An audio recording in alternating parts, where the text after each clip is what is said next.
La problématique, comment payer mon loyer pendant que je suis en Allemagne. L'actrice principale, une fille sans emploi résidant à Toronto.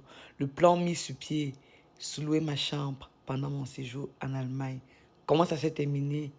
En erreur fatale. Ça a failli me coûter la vie. Je vous explique. Dans l'optique de joindre les deux bouts, j'ai décidé de mettre ma chambre en sous-location. Parce que j'allais me rendre en Allemagne pour 3 mois. 3 mois pendant lesquels j'allais me marier et passer un peu de temps avec mon mari. 3 mois avant mon départ, j'ai commencé la planification. J'ai fait l'annonce, j'ai publié dans tous les groupes WhatsApp, dans tous les forums. Et puis j'ai eu l'appel d'une amie qui m'a dit, je connais une famille qui cherche un appart. Ils sont sur le point de quitter le Cameroun juste pour venir passer des vacances au Canada.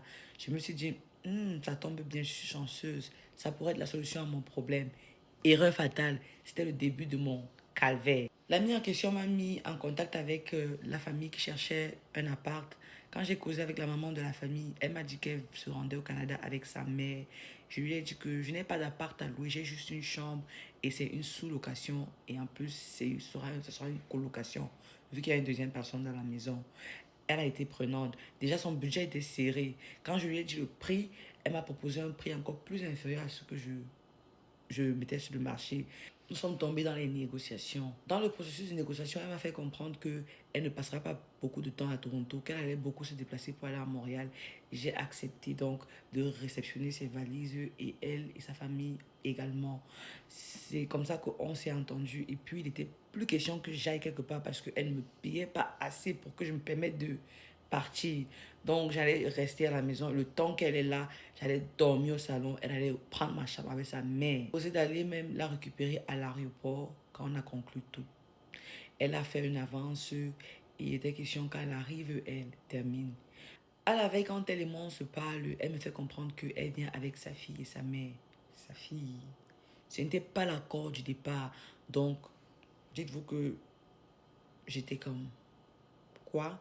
En tout cas, il y avait besoin urgent de renégocier le prix, vu que ce n'étaient pas les conditions du départ. J'ai laissé quand même qu'elle arrive. Elle est arrivée, on l'a accueillie, elle était là, tout bien. Moi, j'ai dormi au salon le premier jour qu'elle est arrivée. Et elle est sortie avec sa famille. Ils sont rentrés très tard, à 3 heures du matin. Ils ont fait beaucoup de bruit. Je dormais au salon, donc ils ont perturbé mon sommeil.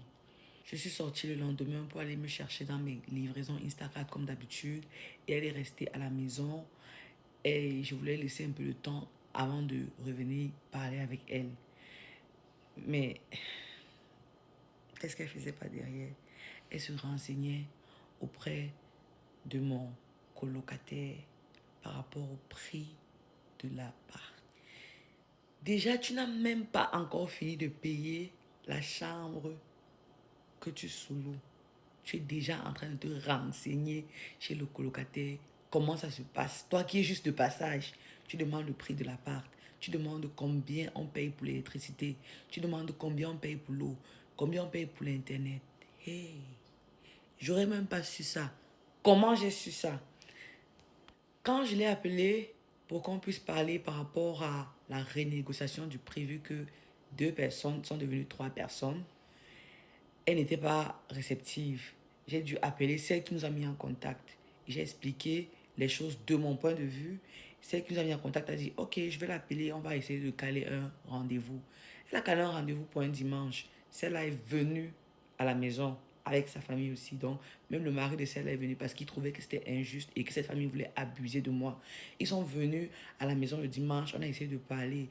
Et c'est dans la conversation comme ça, j'expliquais que vraiment, elle n'était pas honnête. Elle n'a pas dit qu'elle venait à 3, elle m'a dit qu'elle venait à 2. Regarde, j'ai laissé ma chambre à un prix comme celui-ci. Vous êtes au Canada, vous connaissez les réalités.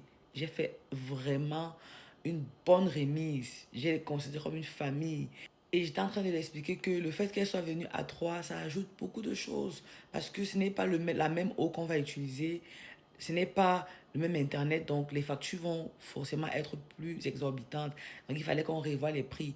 Donc, c'est dans la conversation là que elle a dit, tu payes d'abord combien, hein? Je connais que ton loyer, c'est tel prix. Je connais que tu payes... Tout le monde a été comme, comment tu connais ça? Elle avait pris des renseignements chez mon colocataire. Elle vient chez moi, elle se renseigne, net là-bas.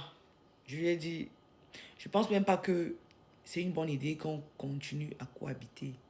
Je pense que notre contrat, notre entente cesse ici.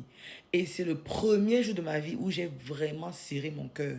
Parce qu'on m'a même donné, on m'a même demandé, est-ce que tu peux l'accorder à elle et sa famille encore une nuit ou deux, le temps qu'ils se cherchent. J'ai dit non, je peux pas dormir une nuit de plus avec ces personnes sur mon toit. Je peux pas. Je peux pas. Elles ont commencé à me menacer qu'elles ne partent pas, qu'elles sont influentes à Douala, qu'elles ont de la côte, qu'elles vont me faire ci, qu'elles vont me faire ça quand je vais venir au pays. J'ai dit, tout ça, je m'en fous. Je ne peux pas dormir avec le diable chez moi parce que je ne peux pas t'ouvrir les portes de ma maison. Je te donne un prix très raisonnable. Tu peux pas te renseigner chez mon coloc. Lui-même, il ne sait même pas combien on paye. Il ne sait pas combien on paye. Parce que l'appartement, c'est à mon nom, ce n'est pas à son nom. C'est moi qui connais réellement c'est quoi les dépenses de la maison.